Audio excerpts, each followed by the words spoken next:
confirmed. Hostile force, redirect Alpha Team. Seal all entry points now. POTUS secure. Package status? Radio Command Center. The left is having a total meltdown because J.D. Vance mentioned Trump's New World Order plans. They're screaming that Trump is now a globalist sellout, but hold on. This is exactly the kind of word games the establishment uses to confuse you. Same phrase, completely opposite meanings. I'm going to break it down why this changes everything. See, it's not just about terminology, it's about the future of American sovereignty. For decades, globalists like George Soros have pushed their vision of a new world order. One where America gets weakened, our borders disappear, and China takes over. Meanwhile, countries like Spain are literally implementing Orwellian thought police systems right now. But Trump's America First, New World Order, means the exact opposite. American strength, secure borders, and putting our hemisphere first. And of course, the establishment's panicking because they can't hide behind their usual rhetoric anymore. When the same words mean something completely different, you better know which side is which. But you see, that's why I call it the MAGA world order, or the Trump world order. I think it's a nice ring to it, and it clearly defines exactly what that meaning is. So, I know that J.D. Vance is watching right now. Please take note. I know the administration's paying attention. MAGA world order. Write it down. All right? Send it to Susie Wiles, the whole crew over there. But we do need to talk about something like never surrendering to the globalist agenda. Let me tell you about something that is making a statement. You ever see something and instantly know it's going to turn heads? That's exactly what happened when I saw these Trump never surrender gold sneakers from MAGA offers. And I can't wait to get mine in the mail. I am waiting. You see, they're not subtle, and they're not supposed to be. Gold finish, red, white, and blue details, never surrender right on the shoe. You put them on, you're not just wearing footwear, you're making a declaration that you'll never bow to the globalist establishment. While they're trying to confuse us with the word games, we are stepping out in style, showing exactly where we stand. These sneakers represent everything Trump's real MAGA world order is about. American pride, American strength, and never backing down. Get yours today at the link in the description, because real patriots don't hide their convictions. Now here's what's really happening. The globalists are losing control of their own narrative. They've used phrases like New World Order for so long to push their America Last agenda, they can't handle Trump flipping the script. Now when Trump talks about reshaping the world order with America First principles, they just don't know how to respond. I mean, it's brilliant political jujitsu. We were fed the lie that globalism was benign cooperation. In truth, it was a tool to suppress the very principles our republic was founded upon. A strategy to prevent sovereign industrial strength from taking hold. Listen.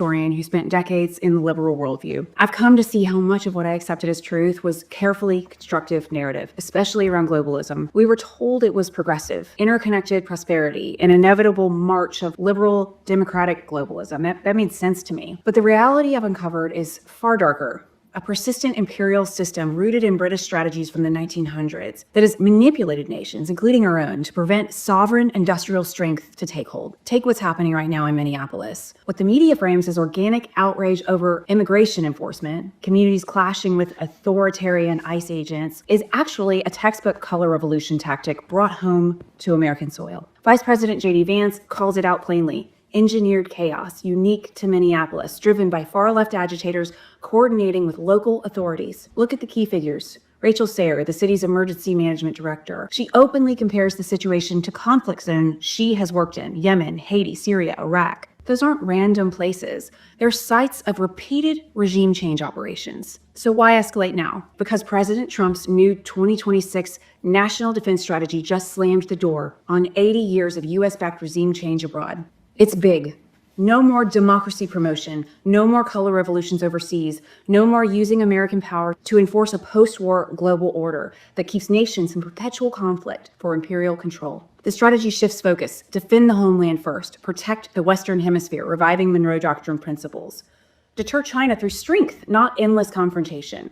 rebuild our industrial base as part of a once-in-a-century revival of American manufacturing, and increase burden sharing with real allies. That document, quietly released amid Davos noise where Trump allies shredded globalism as a failure, ended the imperial's primary weapon. When you can't run operations in foreign lands anymore, you pivot inwards. And that's exactly what we're seeing right now. Notice the sudden obsession with Lord Palmerston. He pioneered using mobs, liberation movements, anarchists, and radicals to destabilize rivals from within, stopping the spread of the American system, strong, sovereign nations built on industrial progress and economic sovereignty. As a former liberal, this realization hits hard. We were fed the lie that globalism was benign cooperation. And in truth, it was a tool to suppress the very principles our republic was founded on. Their new defense strategy proves that we're not playing by their rules anymore. This is the fight for true sovereignty. And understanding the history is how we win it. As historians, we owe it to the truth and to our country to keep exposing these patterns. Former liberal, seeing the light. This sets up perfectly our next source, who caught globalism's defenders scrambling when confronted with these exact truths at their own summit. Howard Lutnick walked into the lion's den and told the World Economic Forum exactly what they didn't want to hear. Globalism has failed. He dismantled the entire World Economic Forum doctrine in minutes. Offshoring, hollowed out the West, cheap labor, destroyed innovation. Listen. Okay. We are in Davos at the World Economic Forum. And the Trump administration and myself, we are here to make a very clear point. Globalization has failed the West and the United States of America. It's a failed policy. It is what the WEF has stood for, which is export, offshore, far shore, find the cheapest labor in the world, and the world is a better place for it. The fact is, it has left America behind. It has left the American workers behind. And what we are here to say is that America First is a different model, one that we encourage other countries to consider, which is that our workers come first. We can have policies that impact our workers. Sovereignty is your borders. You're entitled to have borders. You shouldn't offshore your medicine. You shouldn't offshore your semiconductors. You shouldn't offshore your entire industrial base and have it be hollowed out beneath you. You should not be dependent for that which is fundamental to your sovereignty on any other nation. And if you're going to be dependent on someone, it darn well better be your best allies. Okay? And so that is a different way of thinking. It is completely different than the WEF. I viewed the WEF as not a flagpole in the middle, but in fact, they are the flag. Whichever way the wind blew, so it blew. You should have solar, you should have wind. Why are you going to do solar and wind? Why would Europe agree to be net zero in 2030 when they don't make a battery? They don't make a battery. So if they go 2030, they are deciding to be subservient to China, who makes the batteries. Unbelievable insight there. See, this administration is looking in and they're finding all of the points, the weak points that have destroyed our sovereignty, that we've handed over.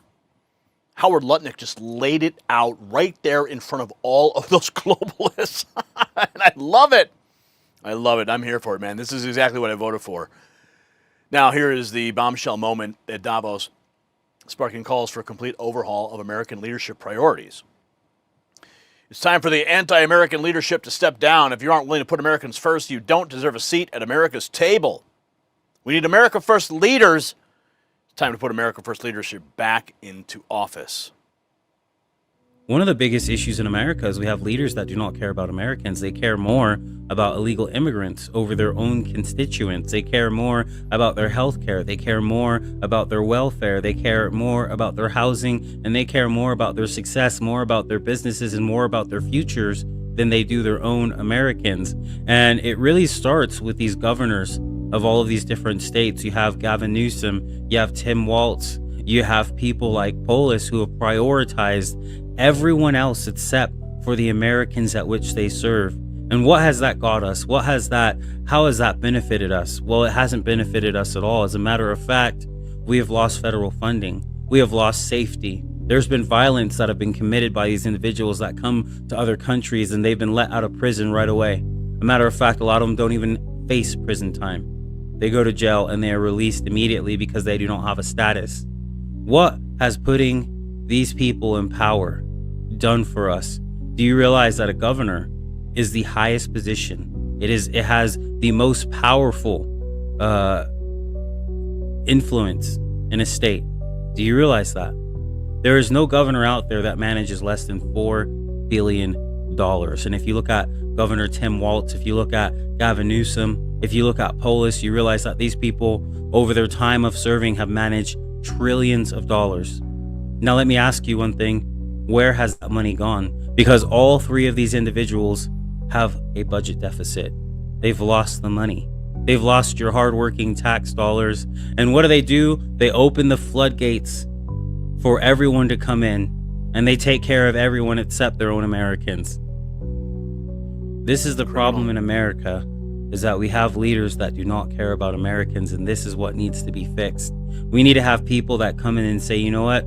I understand that there's other countries that need help, but I'm going to serve the American people first. I'm going to take care of their interests. I'm going to make sure that their health care is solid. I'm going to make sure that they are taken care of. I'm going to make sure that the people who have fallen on hard times have a way to get back up. I'm going to make sure that we stop the flow of drugs. I'm going to make sure that we get rid of everybody who does not belong here. We need real leadership in America, and we have lost that. It is a sad day for America. Well, thankfully, we do have the Trump administration who is restoring real leadership. The America First movement is moving. Speaker Johnson shares how a renewed focus on collaboration, urgency, and results has helped restore American stability and deliver the American people. The President and I work closely together because we have unified government. That's what the American people voted for last fall. They gave the Republican Party control of the White House, the Senate, and the House. And the intention there is that you work efficiently and effectively together. So the President and I have conversations sometimes multiple times a day about policy procedures. We have a lot of our discussions and sometimes debates together behind the curtain because you don't want to do that when you're in the same party out in public. That has made a very effective and efficient government. And I will say this, the first year of the Trump administration that we just got through was probably one of the most productive in all the history of Congress. And you can go back, that's what history is going to show. Very productive, very efficient, effective government. We had to reverse all the madness of the 4 years of the Biden administration, and we got so much of it done already and still more yet to do. I'm looking forward to it. Keep doing it. From policy enforcement, we're seeing this America First doctrine reshape how we approach national security threats in our own backyard. Here is the Secretary of War. We're going to put America first. In this case, the Americas first, our hemisphere, secure our homeland.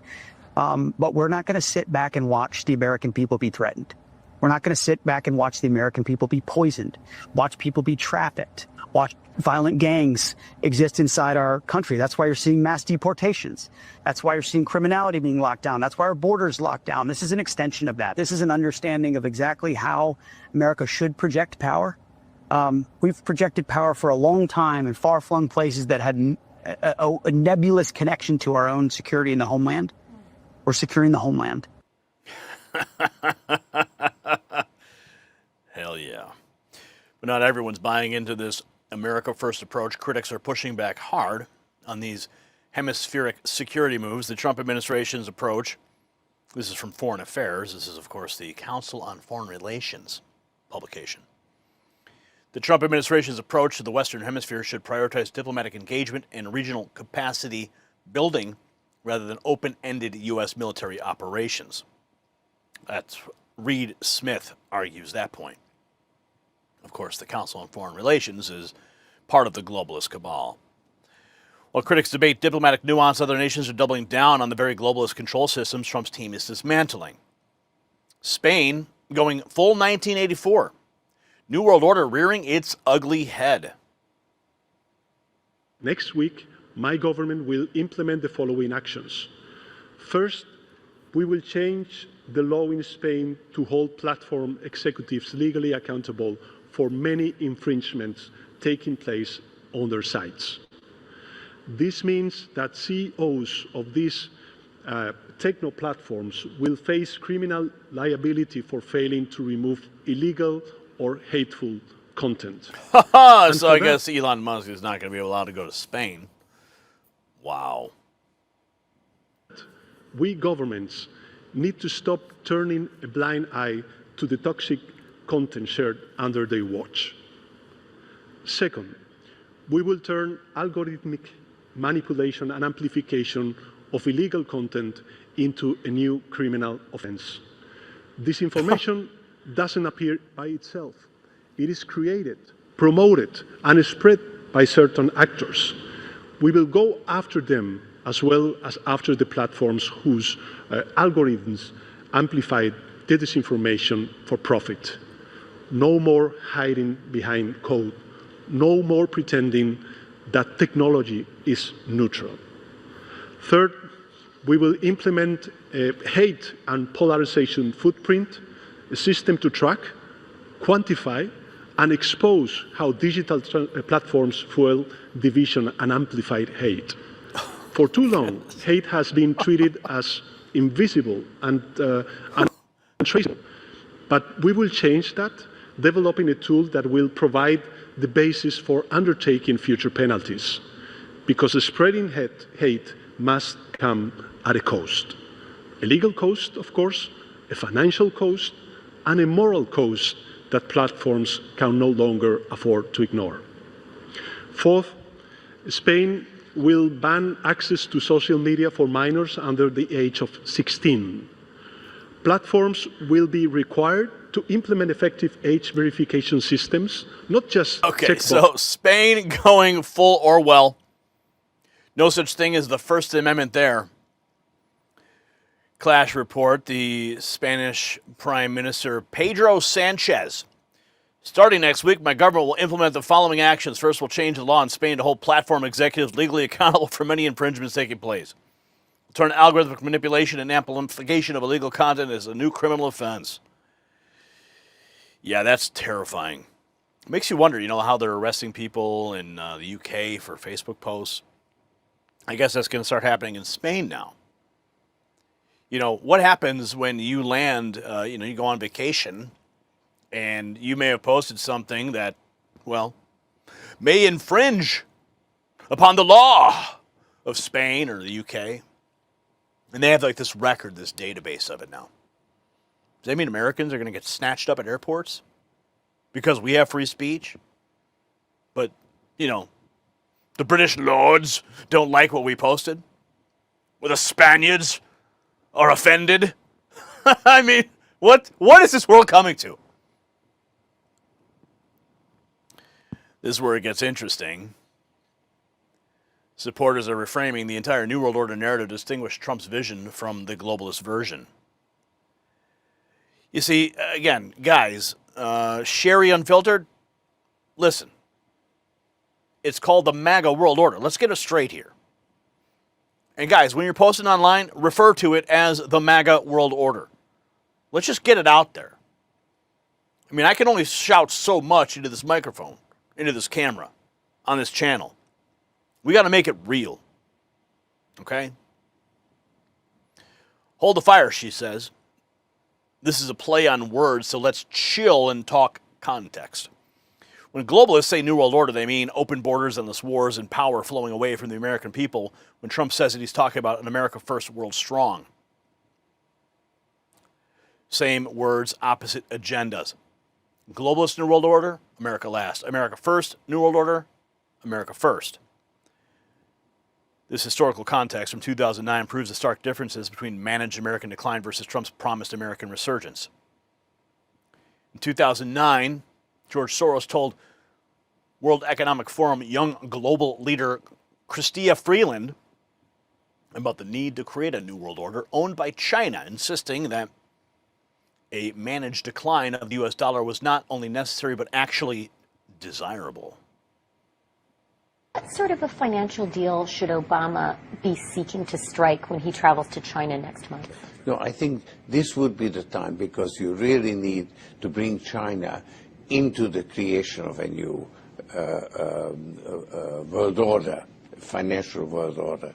So I think you need a new world order that China has to be part of the process of creating it, and they have to buy in, they have to own it. And I think this would be a more stable one where you would have a coordinated policies. Given this continued weakness in the U.S. economy, are people right to start to be concerned about the dollar? An orderly decline of the dollar is actually desirable. A decline in the value of the dollar is necessary in order to compensate for the fact that the U.S. economy will remain rather weak. China will emerge as the motor replacing the U.S. consumer. So there would be a slow decline in the value of the dollar, a managed decline.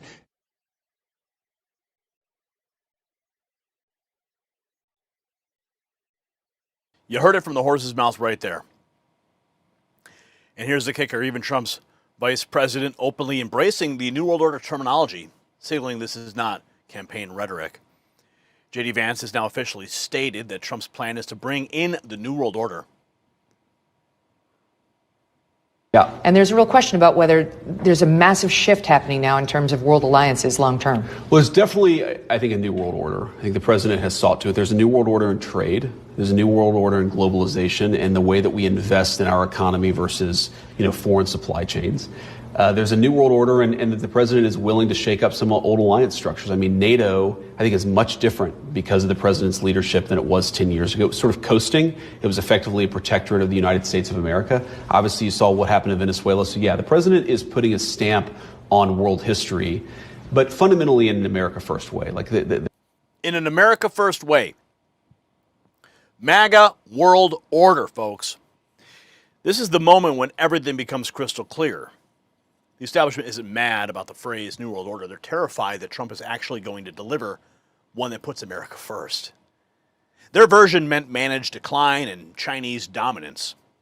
Trump's version means American renaissance and hemispheric security. The mask is finally off. For years, globalists have talked about their New World Order while pretending to be patriots. And now Trump is building his own version, where one America leads from strength, not weakness, where our hemisphere comes first, not last, where American workers matter more than global elites. The same words, but the complete opposite vision for our future. See, my friends, this is not surrendering to globalism. This is about replacing their failed system with American leadership. And of course, the establishment's panicking because they know Trump's vision actually works. So here's my question for you. Are you ready to support Trump's America First New World Order? The MAGA world order? Over the globalist version that's been failing us for decades? Let me know in the comments, and don't forget to check out the Next News merch shop for gear that shows where you stand. The system controls information. Information control is power. They don't want you to see this. The truth only survives together. They don't want this shared. Share this now.